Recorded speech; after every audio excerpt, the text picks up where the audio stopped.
দর্শক, আমরা মেঘের গর্জন শুনছি, পাশাপাশি শুনছি শিক্ষার্থীদের গর্জন। বাংলাদেশ সচিবালয়ের সামনে এই বিক্ষোভ সমাবেশ আমরা দেখতে পাচ্ছি। বিক্ষোভে ফেটে পড়েছে ঢাকার সহ সারা দেশের শিক্ষার্থীরা।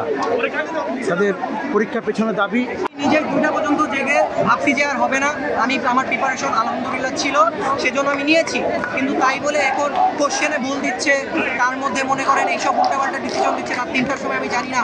এমনকি আমাদের এইচএসসি পরীক্ষার আগে 2 মাসে এতগুলো নিয়ম দিয়েছে যেগুলো আমি জানি না যে এগুলো অন্য কোনো দেশে দেয় নাকি। আসলে পরীক্ষার মধ্যে গেলেই পরীক্ষার প্রশ্নতে গেলেই একটা না একটা এমসিকিউর জন্য ভুলের জন্য যে আমাদের এতগুলো টাইম নষ্ট হয়, এটা আমি জানি না কার কাছে দায়বদ্ধ থাকবে। এটা আল্লাহ ছাড়া কারোর কাছে দিতে হয়। কোশ্চেন কঠিন করেন, কলেজের কোশ্চেনও কঠিন করা হয়, কলেজের কোশ্চেন প্রচুর কঠিন করা হয়। আমরা বাংলাদেশে ভালো ভালো কলেজেই পড়ি, কলেজের কোশ্চেনও কঠিন করা হয়, কিন্তু কলেজের কোশ্চেন কখনো ভুল করা হয় না।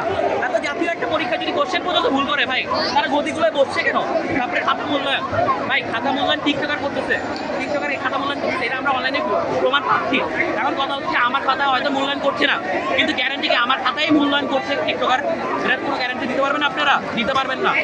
তারপরে আমি বলি, এমনকি আজকাল যেইভাবে শুরু করতেছে, মানে এক সময় মানে ডিসিশনের খেলা, আমরা যে কী করবো আমরা নিজেরাই পাগল হয়েছিলাম। আজকে সকালবেলা মানে টিচার প্যানেল বলতেছে তোমরা পরীক্ষা দিও না, বিভিন্ন বড় বড় রাজনৈতিক নেতারা বলতেছে তোমরা পরীক্ষা দিও না। আমরা এখন কী করবো? আমাদের পরীক্ষা নিয়ে দিলে আমাদের জীবন নষ্ট হবে। আমরা দেখতে পাচ্ছি আরও শিক্ষার্থীরা দলে দলে যোগদান করছে। বিভিন্ন শিক্ষা প্রতিষ্ঠান থেকে দলে দলে শিক্ষার্থীরা আরও বিক্ষোভ সমাবেশে যোগদান করছে।